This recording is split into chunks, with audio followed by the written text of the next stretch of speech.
And we're going to learn how to take a mass spring damper circuit and turn it into an RLC circuit.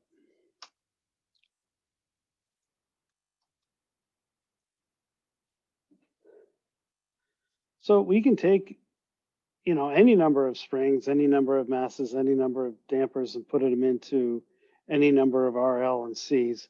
But we're going to be concentrating on kind of just one at a time.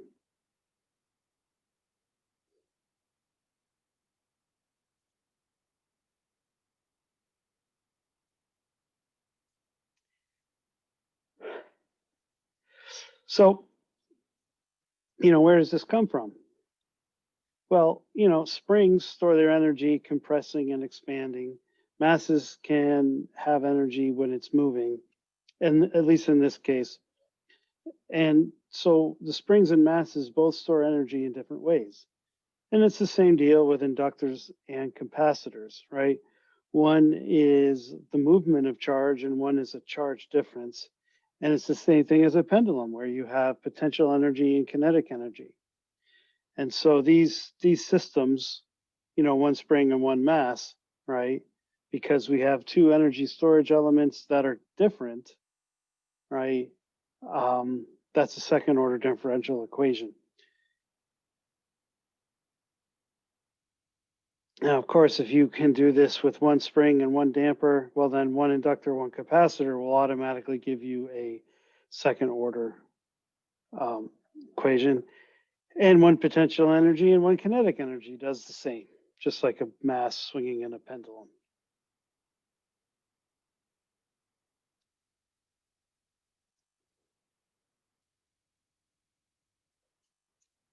So the implications of this is that if you can model one as the other, well, then that means they're both linear. And if they're both linear, that means we can use everything that we've learned so far for our LC circuits and use them for spring mass dampers. So we can take the Laplace, we can use impedance, we can do voltage division, nodal analysis, mesh analysis, Fourier expansions, okay? And that's great because what we're going to go over later in the semester is kind of controls, electronic control and stability, which we all use a transfer function, right? And that these systems, even though they're mass spring and damper, depending on the signal that you're talking about, they act like filters. And of course, you can use our old friend LT spice.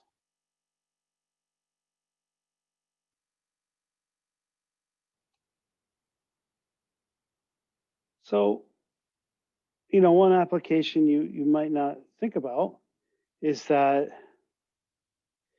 a hard drive controller is moving the head back and forth along that disk very accurately to read the data coming, to read the magnetic bumps, if you will, to read off our data, right? Or to write.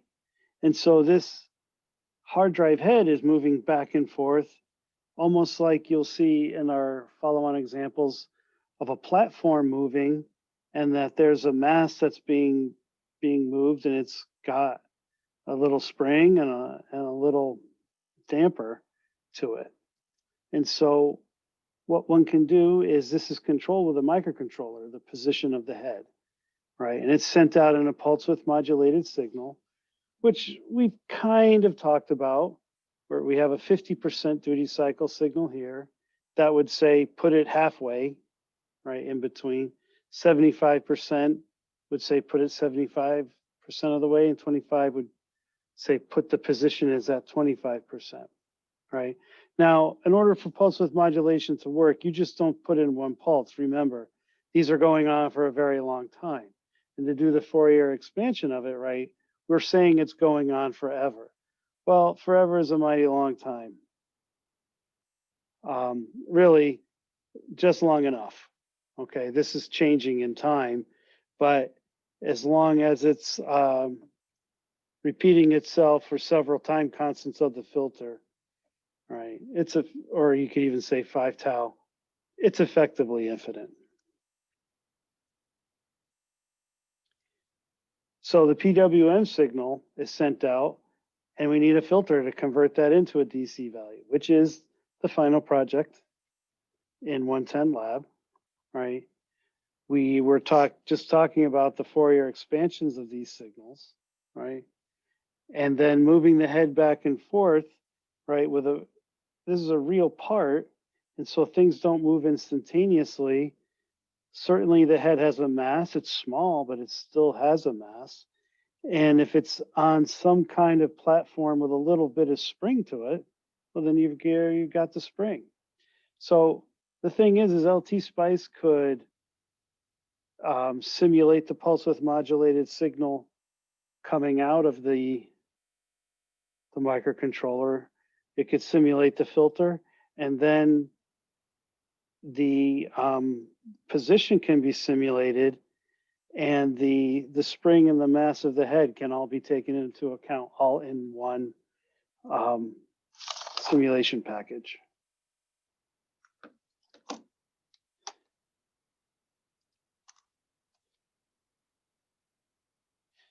Well, how do we do this? Well, it might be a little bit hard to tell, but we have V that stands for velocity and a slightly different looking V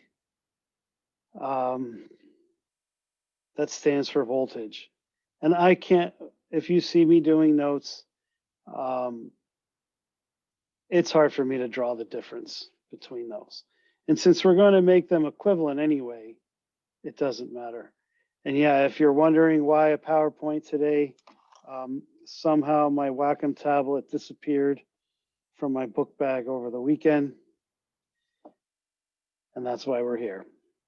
So we have the mass, right? What's the force of the mass? The mass times the derivative of the velocity, right? In capacitance terms, right, we have a current of the capacitance times dV dy.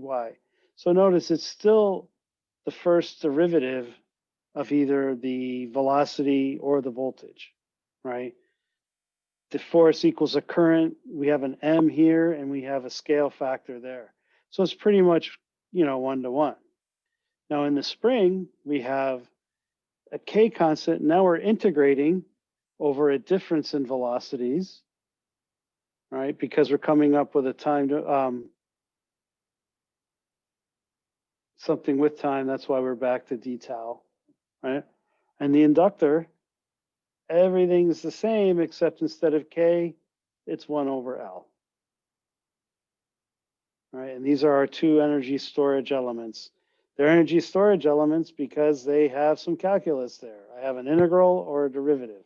Integrals or derivatives, in order to really notice anything, right, have to have at least two distinct moments in time. But where the damper is, this force or this current is the instantaneous difference scaled by a factor. Okay.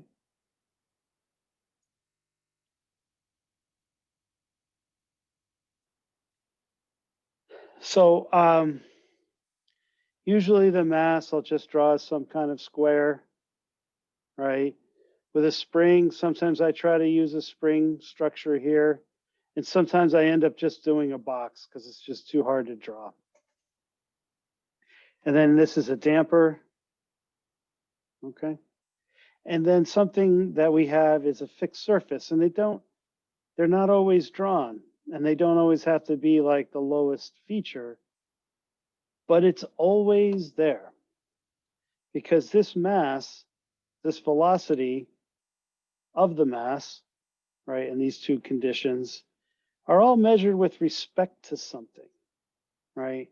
And you'll see when we convert these into circuits, right, one end of the mass is always connected to ground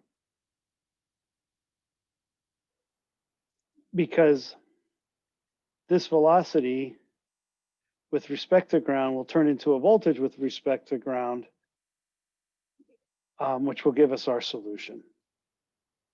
So in these two cases, we have a damper in parallel with an inductor with one end of the moving platform, and that'll be our Vn. And then they're both connected to the mass. And that voltage, right, or that velocity will be taken from the mass. Now, there's nothing special about putting that arrow here. It could be put here, it could be put to the side. We're just saying it's going in that direction. In this case, we have another moving platform, right? We have a spring in series with a damper, which gives us a different characteristic equation.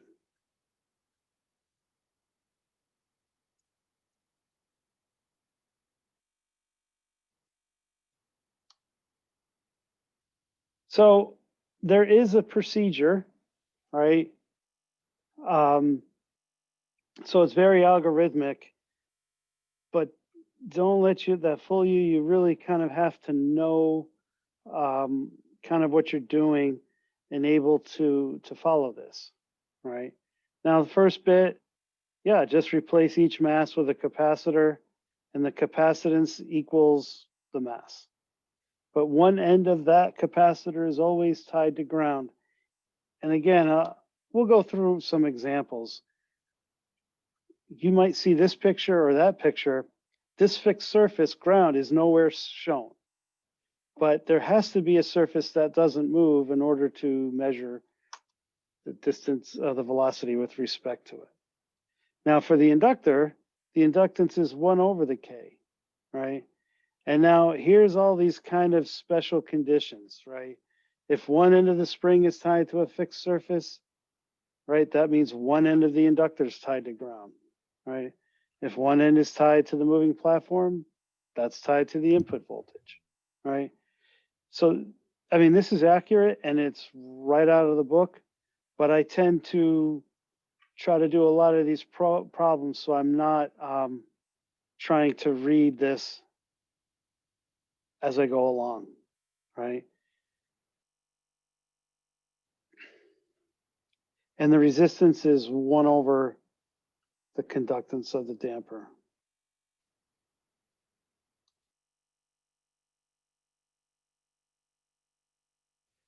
So in the S domain, right, once I come up with an equation for velocity, right, if I want the displacement of that mass, I just multiply by 1 over S, which is like an integral, right?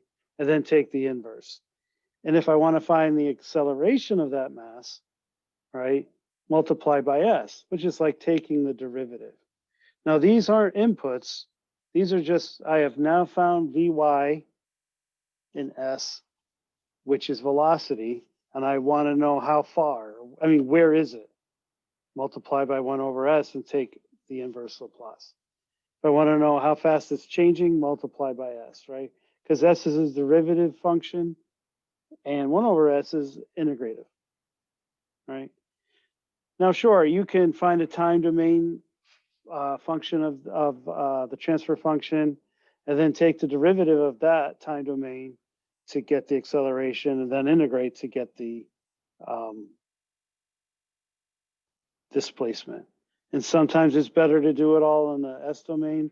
Sometimes it's better to do it in the time domain, right? If we have an RLC, right, then it can be second order, right? It can be over, under, or critically damped. There's even something else that it can be.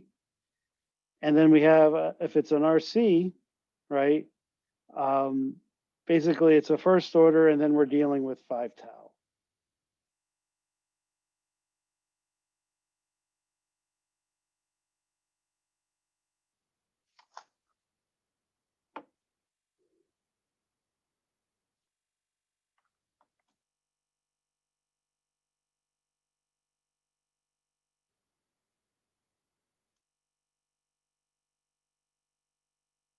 So let's do some examples that aren't in the book, because in some ways it's a bit ridiculous. But I think by doing these absolutely simple things, when we do the more complicated things, it'll become a little easier. And it's also a good review for our circuits. So if I have a mass just sitting on the platform, or I have a mass glued to the bottom of the platform, or if I have a mass glued to the side, right? Essentially, there's nothing in between, right? There's nothing separating, there's no node. And this is what I get. Vx is here, and that can be whatever function in time I want. And Vy is the the velocity of that mass, right? But notice there's a wire just connecting these. So in fact, they're the same. Whatever the platform is, right, the mass follows exactly. Now this is an ideal platform with no give in it, and this is an ideal mass that's completely stiff, right? So even if I put what, they call this a stiff rod, right, or uncompressible rod. So this picture and this picture mathematically are the same. It might be separated, but if this can't be compressed or store energy or slow things down in any way, right, you get the same thing. Vx is Vy. They're just lying on top of each other. So that's just like a special case. But notice in none of these cases was the fixed surface shown, right? So one end of the mass is on the moving platform, so it's connected to the voltage. Now, what about that other end of the mass? It's moving, right? But it's moving with respect to ground, which you just have to draw in. And yeah, putting the ground here would basically short the voltage source. You get infinite current, and that's just not what we're modeling.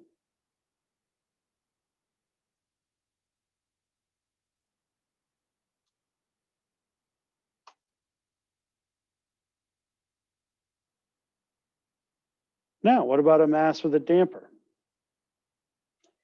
In this case, the mass is hanging below the moving platform.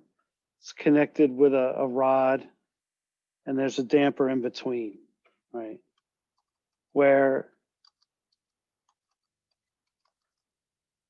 sometimes I try to draw this symbol, but if it's getting too difficult, I'll just put in a kind of a box, right? So I have a moving platform, right? That's my input voltage. That represents how fast I'm going.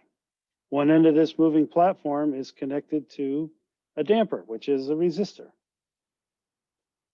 Then the other end of that resistor is connected to a mass. And that mass, right, one end of it is connected to ground. Can anybody tell me what that is?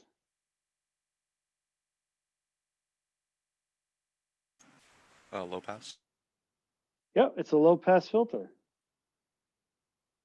And what technique am I using to find the transfer function? Voltage division.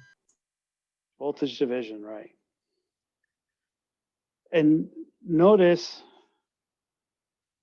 right, we're using impedance, the S plane.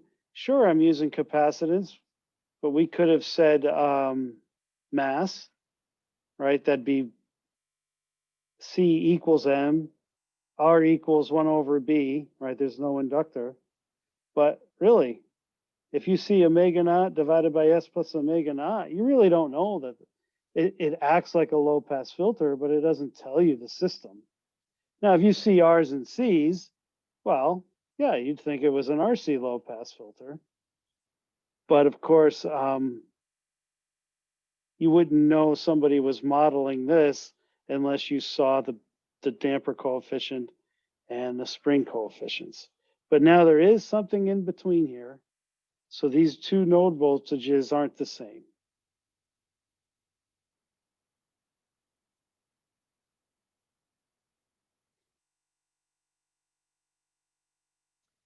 And I could have drawn this moving platform with the damper on top and then the mass on top of that, right? Could have moved it, I could have flipped this 90 degrees and have it moving on a frictionless surface. And it would still be the same. And you might wonder, well, what about gravity? Right? Don't seem to really be taking that into account. And that's because we're just talking about these velocities. And so it's all relative. And so in these examples, gravity doesn't come into it.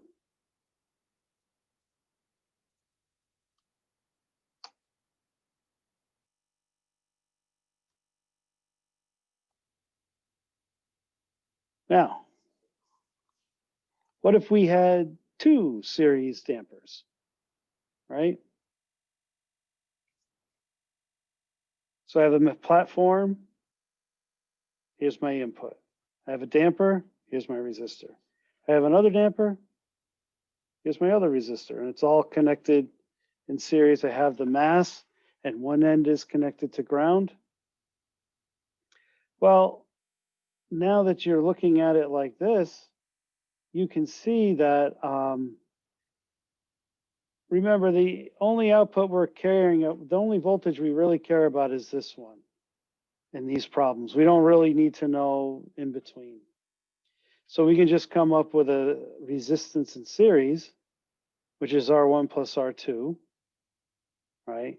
And then we use our voltage division, except now we have an R equivalent, right? And, this,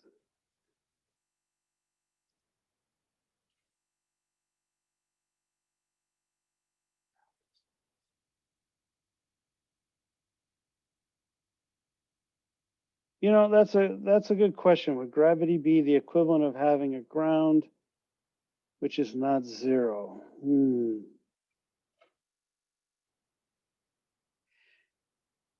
You're kind of making me think too much. The thing is there has to be some mystical surface that isn't moving.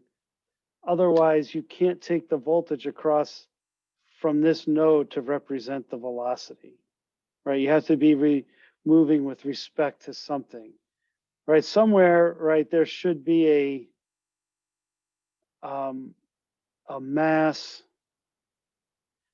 I mean, so gravity is here, right? But if you just let the system hang, the dampers are expanded by some amount, right? And then you start moving the platform from there. So the gravity would set like this initial, how stretched or compressed these are, but you don't care about this distance or these velocities, okay? You only care about the velocity of the mass. So yeah, gravity just doesn't matter. It's a good question. And maybe 3 days from now, I'll figure it out, but I'm thinking no, but that's a great question. And your thinking is headed in the right direction to come up with questions like that. Anything else for the next slide?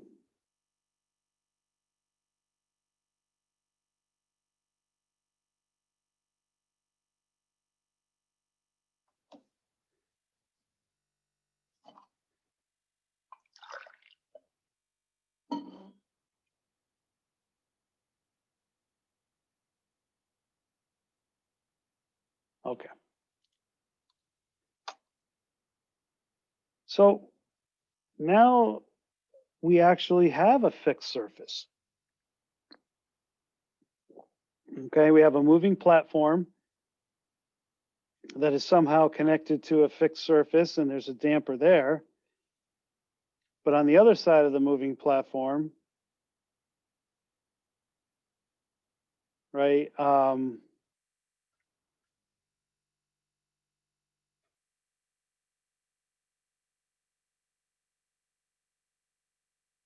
we have the damper and the mass.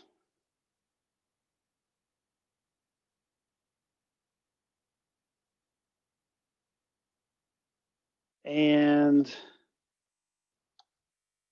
the reason why I'm stuttering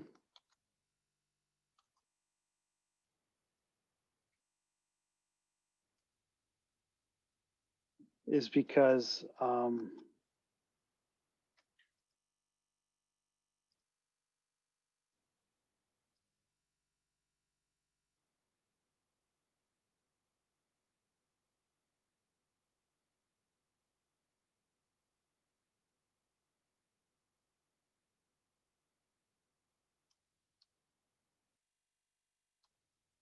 so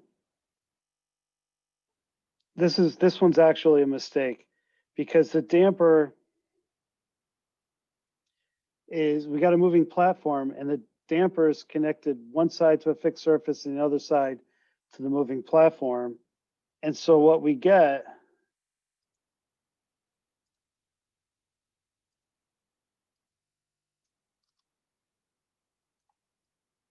this is our original circuit.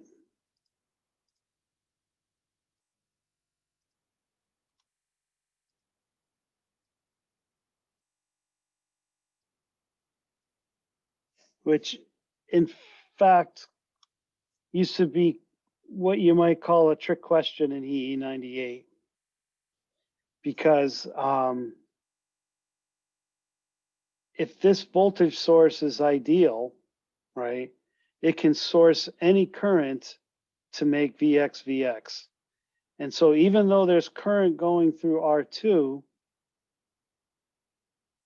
it doesn't matter. Vx will be Vx, and you will get that the same response, right? And if you were doing sometimes a trick to find out what the tau was for a circuit is you set Vn equal to 0, right?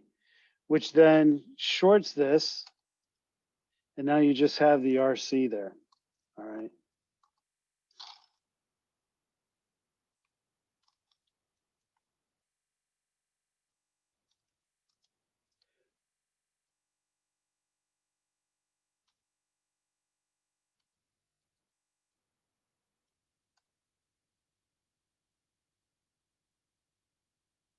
So that's not really what I wanted.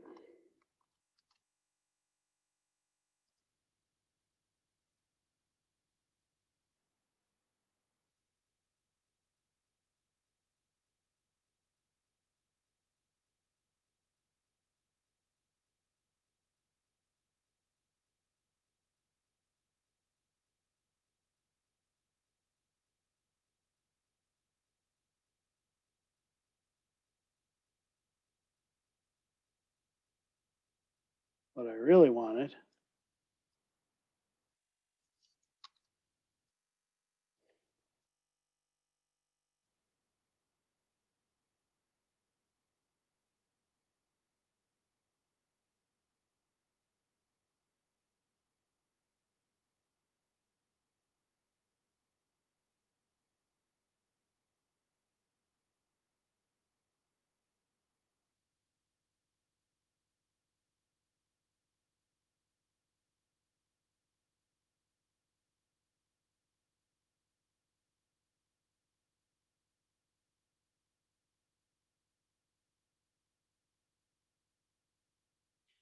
is that I have a moving platform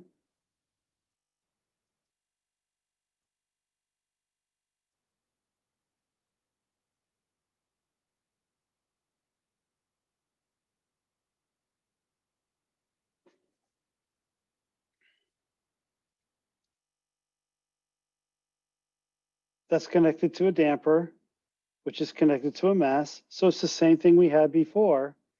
But now with this fixed surface, I have one end of the damper connected to the mass and the other one connected to a fixed surface. And so this is how you would draw it. And now you can see that R2 is in parallel with the capacitance. Why wouldn't it be in series?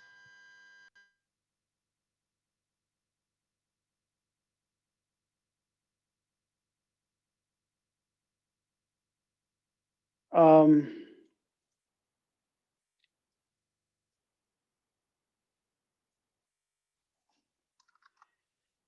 So this is, let's see if I can add some.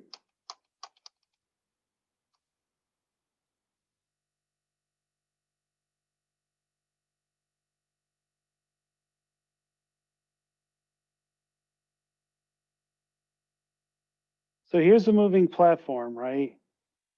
And that velocity, right, is given by this. But it's also, again, what is it moving compared to? That fixed surface, which may or may not be drawn.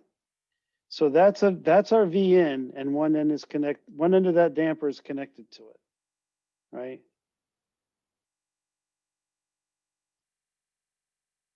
So this part of that damper goes here, and then this part of the damper is connected to the mass.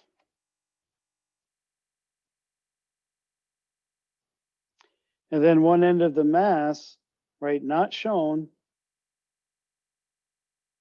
is connected to ground, right? And it's not really connected to it, right? It's just the velocity with respect to ground is connected to it. Well, now this damper has got a fixed surface. So that means, you know, I have a resistor connected to ground. Let's see if I can draw a little better. Okay. So the thing is one end is to ground and one end is to the mass, right? If I put ground here, well, then nothing would change. It would always be 0 volts no matter what. So it can't be there, right? I can't put ground there. The only way is now to put it on the other side of the capacitor, right? And so the current is coming in this way, right? And we can call this node and then Vy and this node ground. The current starts at the same node, goes one path, ends up here. Current starts at one node, goes through a different path, and ends up at the same node. So that is parallel, okay? But in the previous example, right, the platform was connected to a damper, and then the damper was connected to a damper, and then the damper was connected to the mass, right? And in this example, right, the platform was connected to a damper, which then was connected to ground, but in another way, it was also connected through that path. So these are parallel paths too. It's just this path, although it would use current, right, isn't changing the value of Vy in time. Was that good? Yeah, so would the mass always be connected to ground? One end is, yes. Okay. Okay, yeah, that was fine. Thank you. Okay, yeah, sorry if I started monologuing a bit.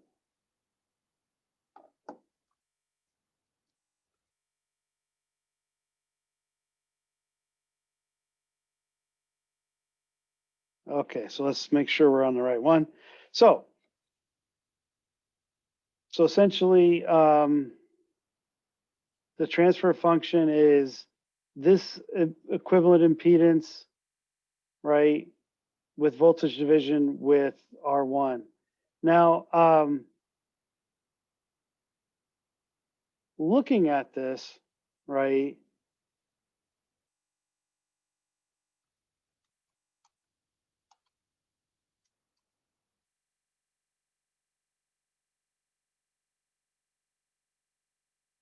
you know, that can get a bit tiresome, right? So I know if this is DC, right, the impedance of the capacitor is infinite, therefore it's not there. And so I have the voltage division. So at DC, the voltage division is going to be R2 divided by the sum of these two, right? Something else I know is that if I want to find the time, the tau, I can just set that voltage equal to 0. And now these are all in parallel, right? And so the time constant is going to be R1 in parallel with R2 times C. So with those two pieces of information, right, I can kind of just write, right? Because if omega equals 0, right, I multiply this through, and that becomes 1, and I get the voltage division there. And if S is going towards infinity, right, I'm going to get the same relationship. But there's my tau. To get it to this point is very algebraically intensive. I'll just leave it at that. And so that kind of 98 trick, take the voltage, short it, and then you can just see right away what tau is. All right.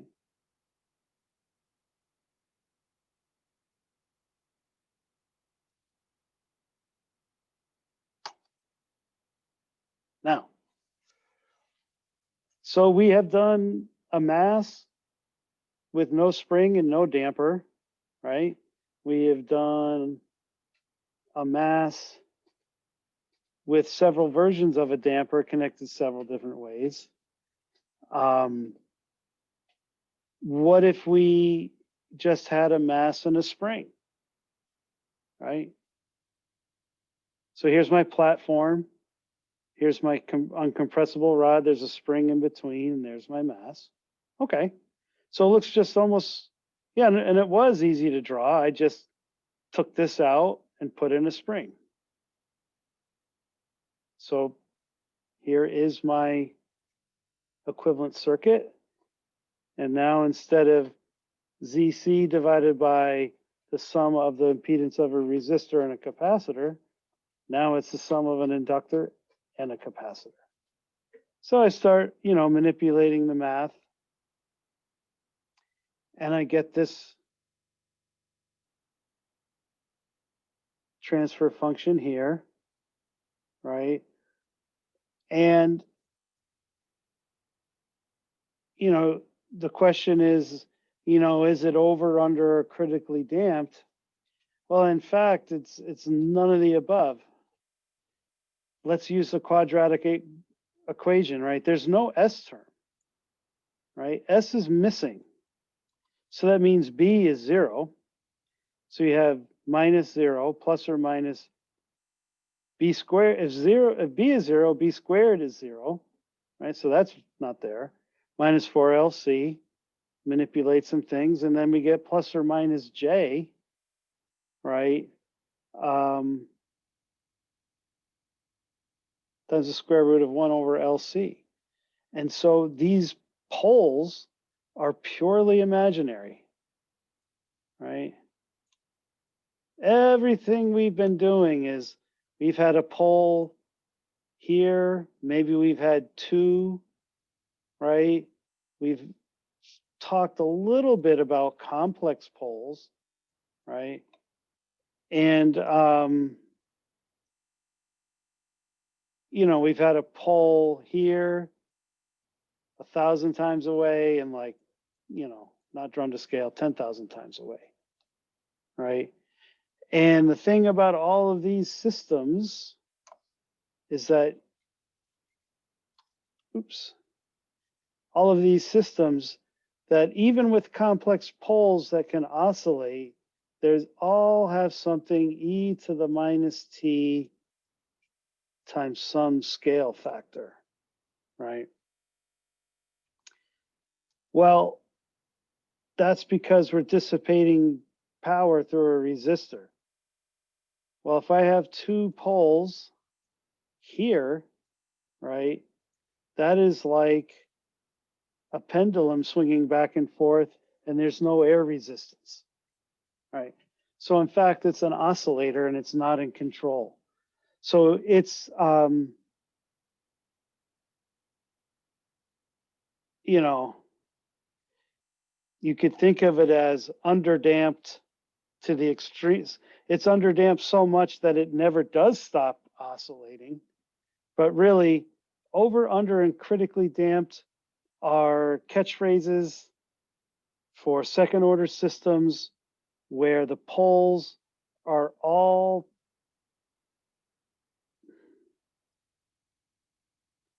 to the left of the imaginary axis in the S domain.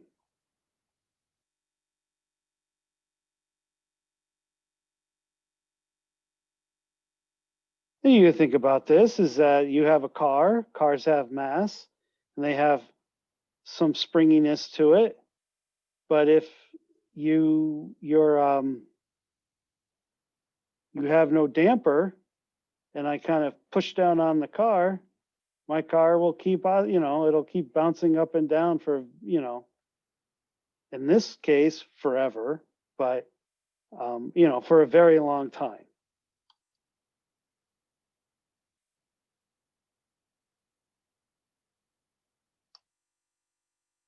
So now we move on to a mass spring and a damper. Now before, right, we had, when I had two elements, I had two dampers, right, which then I just summed. Well, now I have an inductor and a resistor, right? I can say ZL plus ZR, and I can combine them into a complex number for a given frequency, right? But I can't just say R equivalent is one plus the other, right? But, right, I can, using voltage division, come up with the characteristic equation, which is just like the low pass filter that we were talking about, except, this is 150 farads, right? And they do have supercapacitors now with thousands of farads, okay? So you could buy something that big. And the inductor isn't that, that's a reasonable size. Now, sure, in a physical system, a resistance of 5 milliohms, that would be kind of tough because, if I were to build this on a breadboard, more than likely the wires connecting it, we're going to have more than 5 milliohms of resistance. But we're just modeling a system, so we can get away with it. So with these values, here's our transfer equation. We have 8 divided by S plus 6, S plus 8. Well, now, it's a kind of a cheating shorthand for things in control. Oops. Is that there's no sign change. Oh.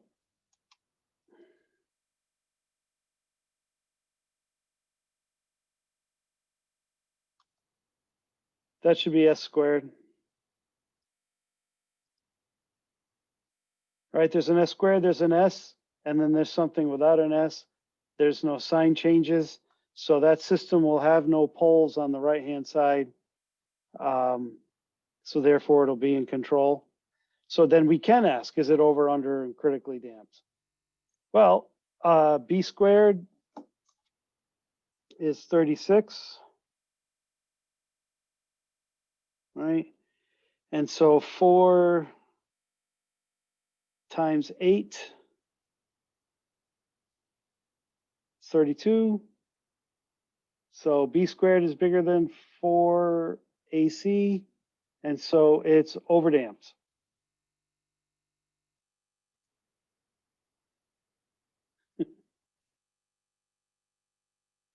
Right, Stephen. That's what I just said.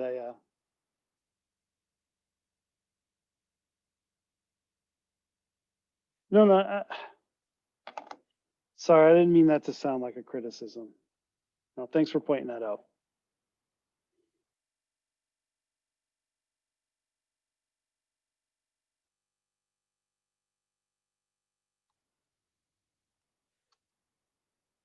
Now we can verify that.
So 2 breaks, right? One here, one here. The phase is clearly separated by quite a bit, right? So in fact, it's so separated that the system is, when we take the step response, it's almost going to act like a first order circuit, right? And so let's see, what is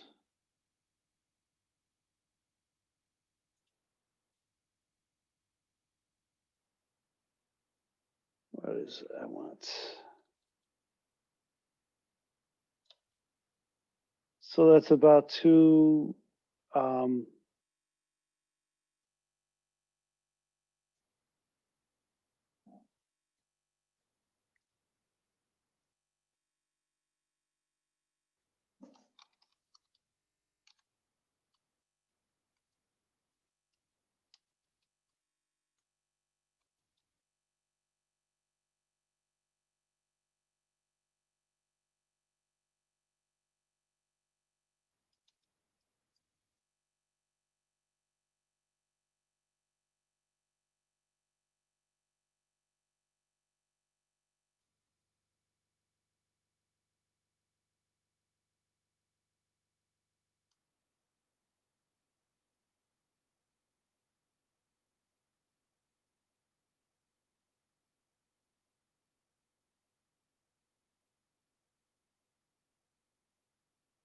So you see, there's no kind of S curve here.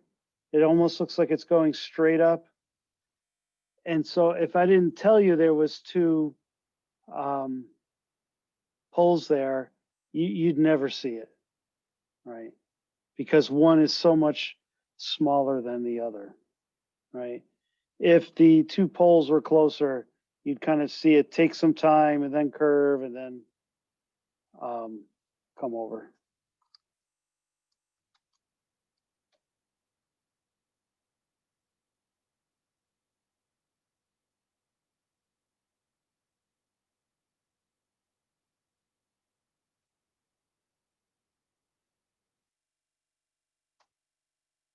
So now here's another interesting case, and it puts things in parallel, but and so it changes the characteristic equation, right? So we have the moving platform. Now I've got things on top, right? I have a spring in parallel with the resistor. Oop, damper. So here's our voltage source, right? Both are connected to the moving platform. Both are connected to the capacitor, right? And in this case, though, when you go through the voltage division, you get S plus RL, right?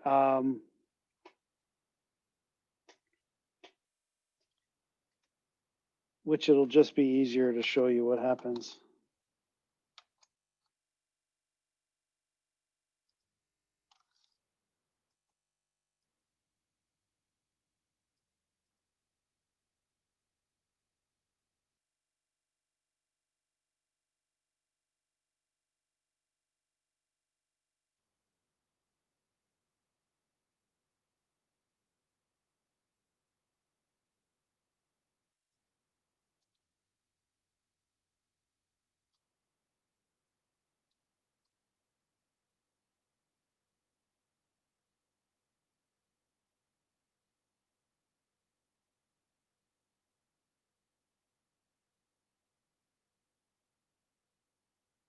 So it's low pass-ish,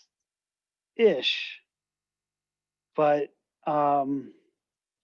notice how it bends upward here, because there's a zero there. Okay. Normally our zeros are at zero, but this is at R over L. But you can see that there's a peaking here, which tends to indicate the circuit is underdamped.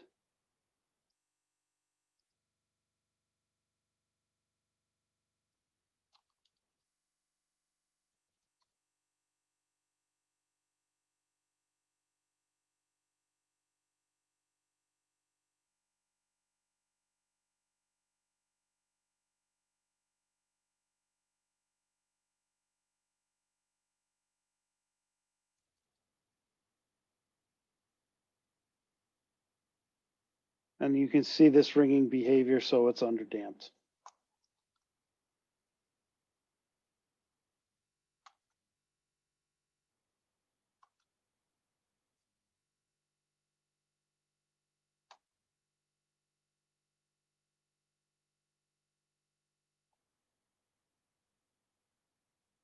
In this example,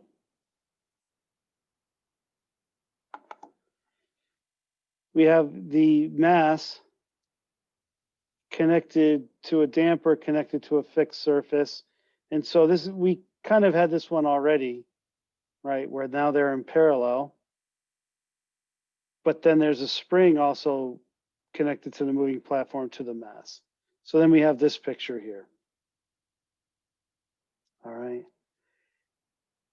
And when you go through the derivation, it's not necessarily very intuitive, but you get that pure low pass behavior. But notice that the denominator is the same, right? Because if I short this, let's go back to the, right? If I short this, you can see all three of these elements are in parallel. So you have the parallel configuration, right? And so if I move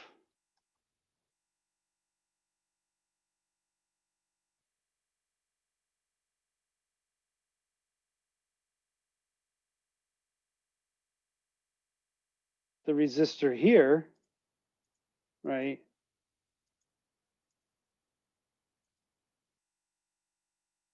Sure, it's still it's ugly, but if I short that, you can see, you know, in a rough way that these are still in parallel.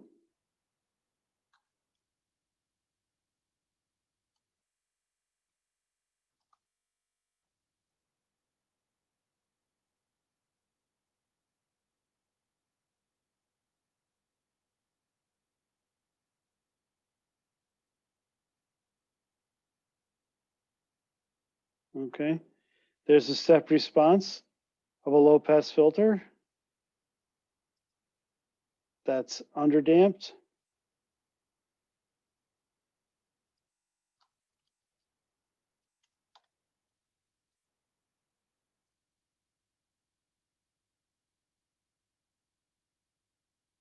And now notice the phase goes from 0 to minus 180, and then it's, you know, the slope is minus 40 here, and we have some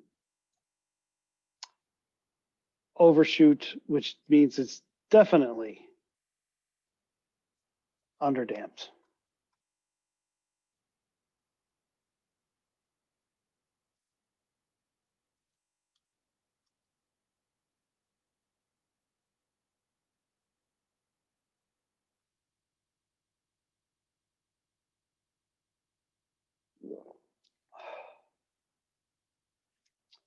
Any questions so far?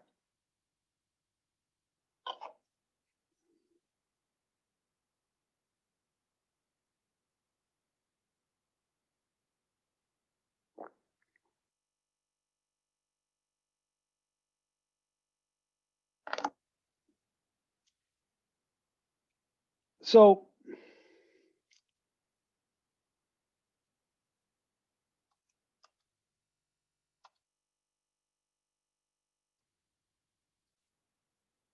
that's actually almost every question I could ask, okay? The other ones are on the midterm solutions or the final solutions. But let's just do this one right here. Is we have a moving platform, damper, spring, damper, mass. Okay. So all these elements are in series.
Well, this is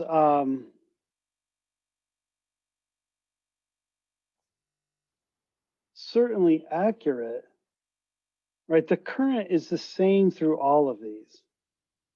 And we can really just have an R equivalence, right?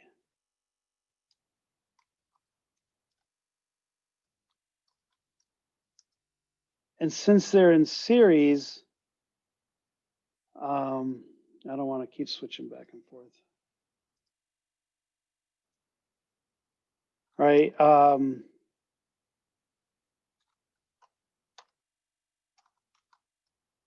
The denominator is going to have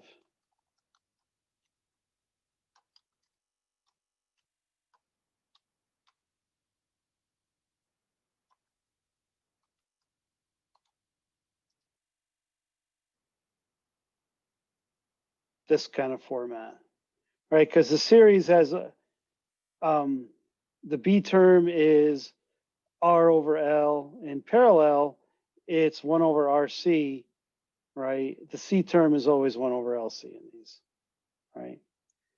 And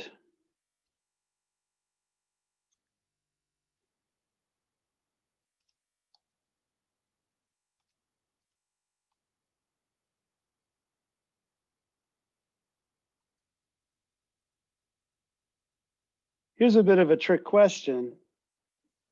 Is this a second order circuit or a third order circuit?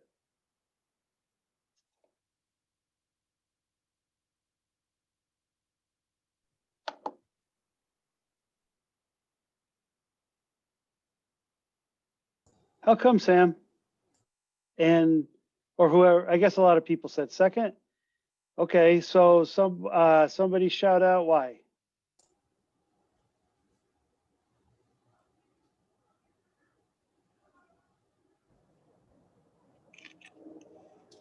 Is it a third? Nope. We can add our inductor values when we're taking Yeah. the Laplace transform. So I know, like I said, if you have two different energy storage elements, it's second order. And that's true because you can't combine them. But the number of energy storage elements isn't necessarily the order of the circuit, because mathematically, it's kind of the same thing. This is L1 plus L2, right? And so you kind of have to combine things.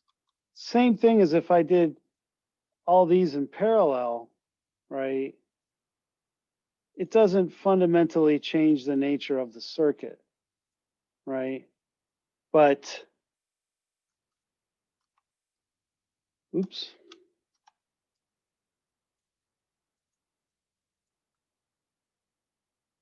So that's first order.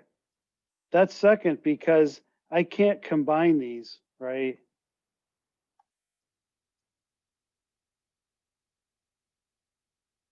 And that's fourth order.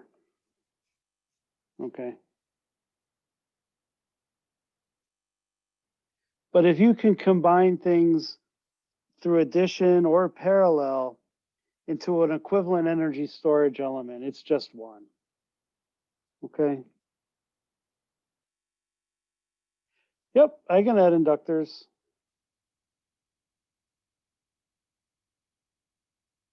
But all right, here's a real trick question.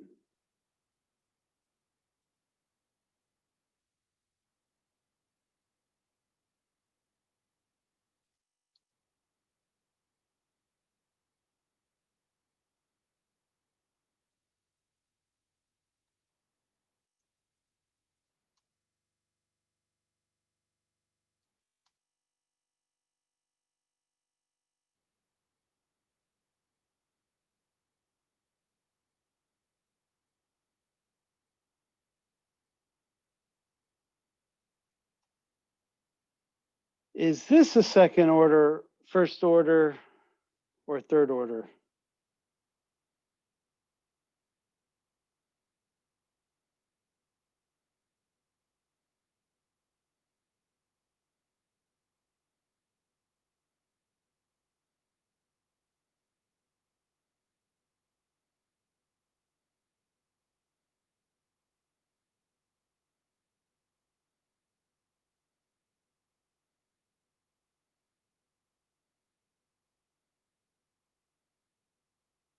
So let's see if I can figure it out. So I just want to know the kind of the response, right? So I set that equal to 0, and I have 3 parallel paths.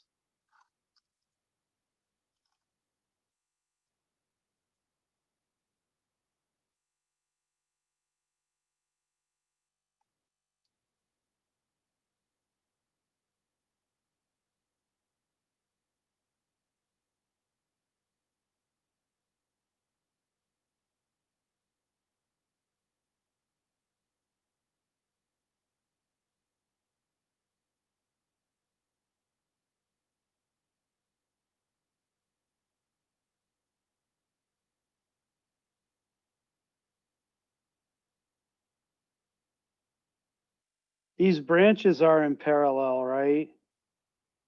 But I kind of can't get rid of that resistor. So I'm thinking third.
I have to think about it.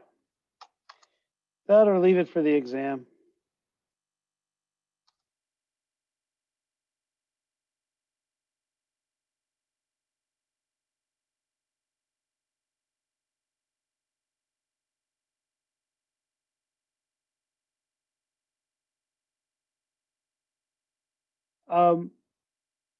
I wanted to show you something I thought was neat. Is that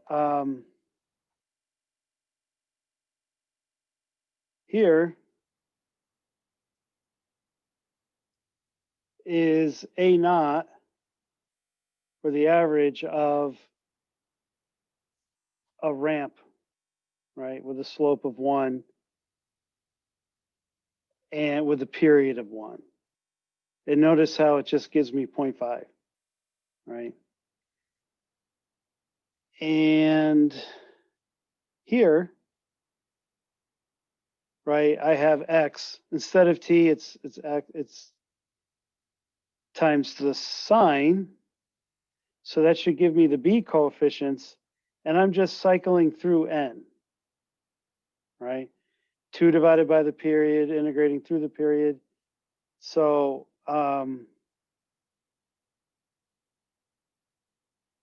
so see how it's jumping? It's giving you the coefficients right there. And then no matter what, it's 0. And then for the pulse, right, it's just 1, right? However, for 50% duty cycle, we only integrate that far, right? Oops.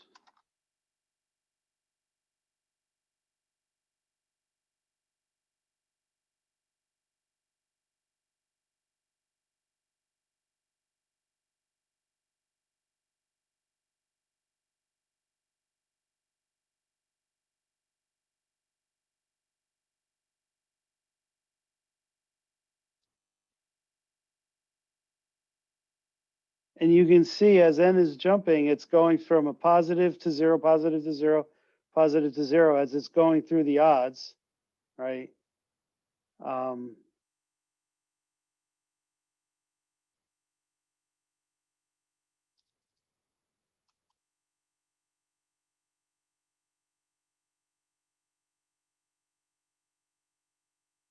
Yeah, so I'm getting 0.5. Right, so if I did, oops, divided by 4, divided by 4, and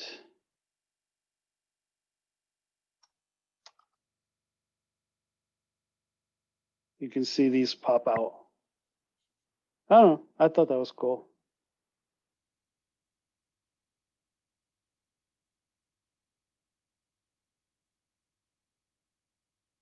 Any questions before you guys all run off to 112?